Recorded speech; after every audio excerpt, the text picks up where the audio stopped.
Well,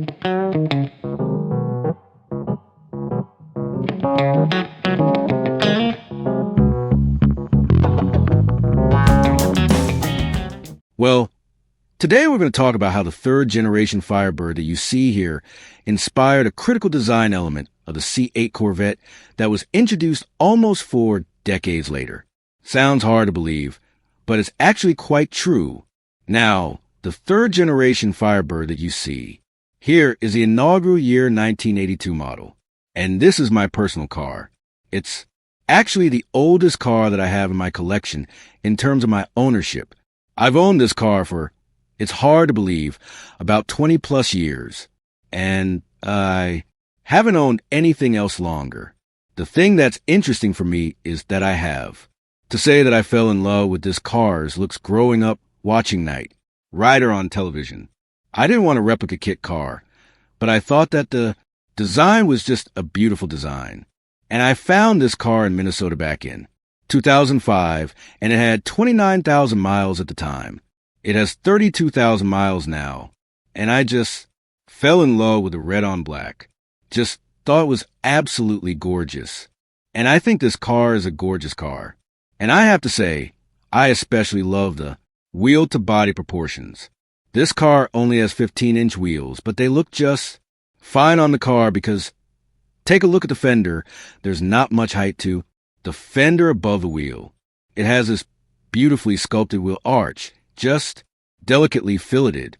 And you have this just stunning, I would say, taper to the front end that the hood kind of rises up to the point where it peaks just over top of the wheel. Then the belt line kind of dips down again, then dips back up and carries over the rear wheel. It's just a fantastic looking vehicle.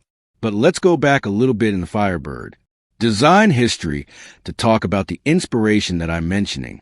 And I think people on this channel are going to find this interesting.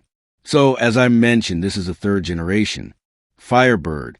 Of course, the Firebird came out in 1967 along with the Camaro, and this was General Motors' response to the so-called pony car era from Ford that was kicked off of the Ford Mustang and followed up later by the Mercury, Cougar.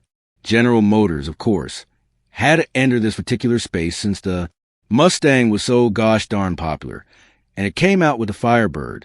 That first generation Firebird would last until the second generation Firebird was introduced partway through the 1970 model year, and that 1970 and a half, let's call it, Firebird lasted all the way through to 1981. It was just an extremely long run in terms of vehicle, and this was in part because General Motors was experiencing some financial difficulties over the years. It was supposed to be cycled out sooner, similar to the Corvette that lasted from 1968 all the way through to 1982. And you know, both kind of worked fine, but were getting a bit tired by the point that they were at the end of their run. And then the 1982 Firebird, the third generation, was just an all-new vehicle and a beautiful one at that. But when the 1982 Firebird was being conceived of course, one of the things that designers do is put together a series of sketches to try to come up with the appropriate theme for the car. And here you have a sketch that really helped set the direction for the third generation Firebird. And this, I have to say, might be one of the most famous sketches in all of automotive history. It was done by Roger Hughet, a GM designer who sketched a number of vehicles during his time at GM, including a beautiful one of the so-called four-fendered Farley Oldsmobile Tornado. And I have to say, I've seen these sketches in person, and unfortunately, the pictures just don't do them justice. The lighting, the highlights, the shadows, the shading, the background, everything about them is just perfection. And by the way, if you talk to any automotive designer, especially one from GM, they will know both of these sketches. And chances are, if they've been around for a while, they will know Roger Hughet and who he was. Unfortunately, he passed away a number of years ago. But regardless, this sketch here is what really set the design direction, as I mentioned, for the Firebird for 1982. Of course, The production version is significantly different, but you can see that kind of undulating beltline that the production variant has. A little bit of that basket handle styling, too. Notice that the area behind the front door has that basket handle, almost like a hidden B-pillar under glass in this particular sketch. And I think the sketch is just absolutely fantastic overall. Now, once the sketch is complete, designers start moving on to scale models because, remember, the sketch is just a two-dimensional form, and then you're trying to take that and make a three-dimensional form out of it. And this is where artists, and when they eventually get to clay models, clay modelers are extremely important. Because just because the sketch looks great in 2 dimensions doesn't mean that. The car in 3-dimensional form looks great.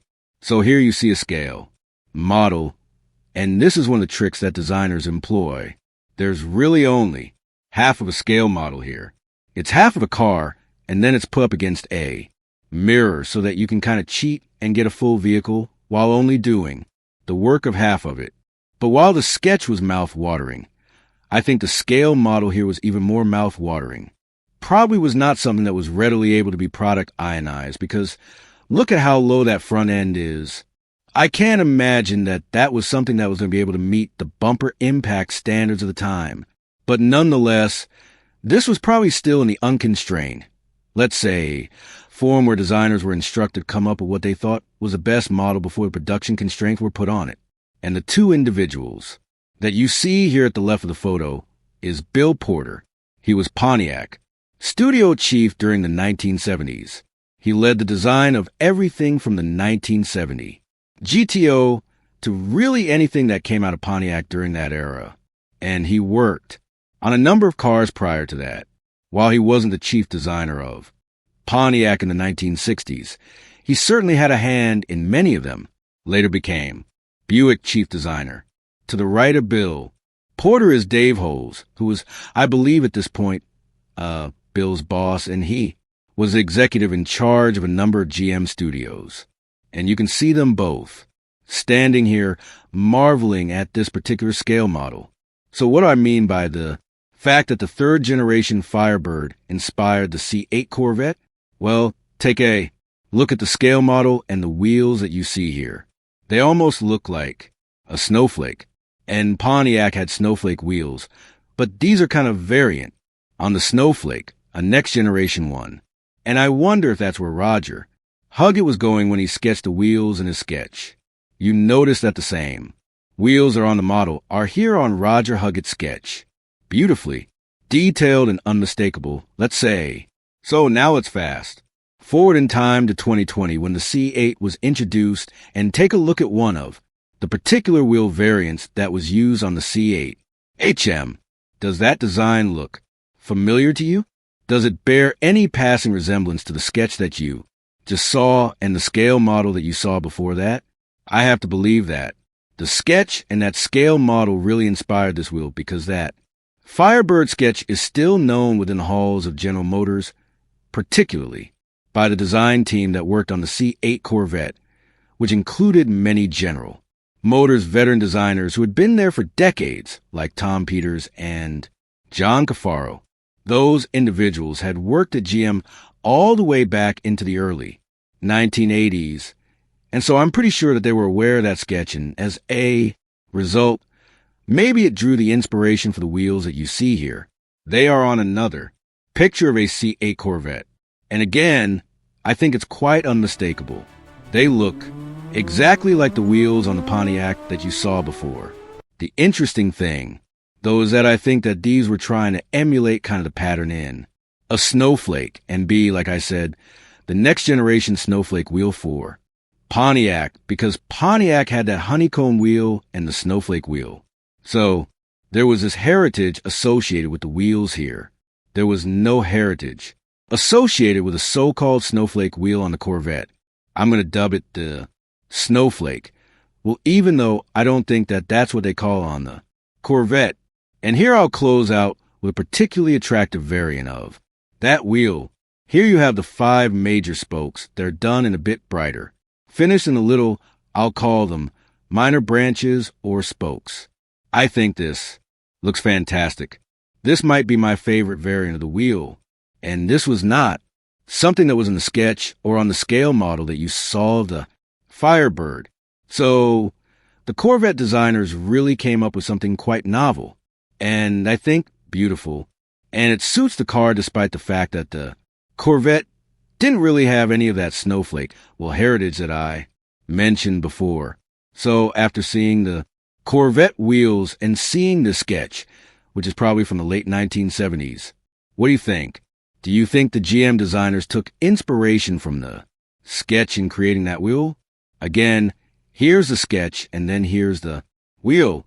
Looks pretty similar to me. Let me know in the comments section. And if you enjoy these kind of pieces of design history, thanks again for watching.